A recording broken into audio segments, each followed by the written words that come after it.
வீட்ல இப்ப தோசை மாவு இல்ல. இன்ஸ்டன்ட்டா 1/2 அன் ஹவர்ல ஒரு தோசை ரெசிபி ரெடி ஆகணும் அப்டின்னா, கண்டிப்பா இந்த இது உங்களுக்கு யூஸ்ஃபுல்லா இருக்கும். நம்ம ரெசிபிக்காக சேனல சப்ஸ்கிரைப் பண்ணிட்டு கண்டிப்பா இந்த ரெசிபிய ட்ரை பண்ணி பாருங்க. இதுக்கு பார்த்தீங்கன்னா, இந்த கரண்டி தான் அளவு.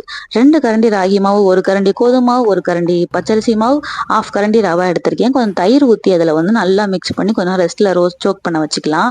இதே ரேஷியோல சேருங்க. கொஞ்சம் கோதுமை அதிகமானாலும் கல்லுல பிசு பிசுன்னு புடிச்சுக்கிட்டு தோசை எடுக்க வராது. இப்ப இஞ்சியும், மிளகு, சீரகம் தட்டி கொஞ்சம் சேர்த்துக்கிறேன்.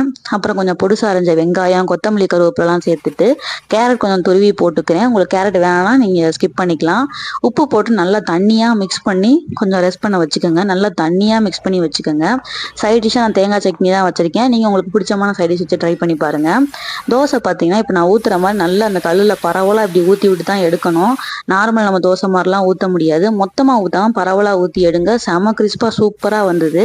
முக்கியமான விஷயம், அரிசி மாவு தோசையை விட இது ரொம்ப ஹெல்தியானது. கண்டிப்பா ட்ரை பண்ணி பாருங்க.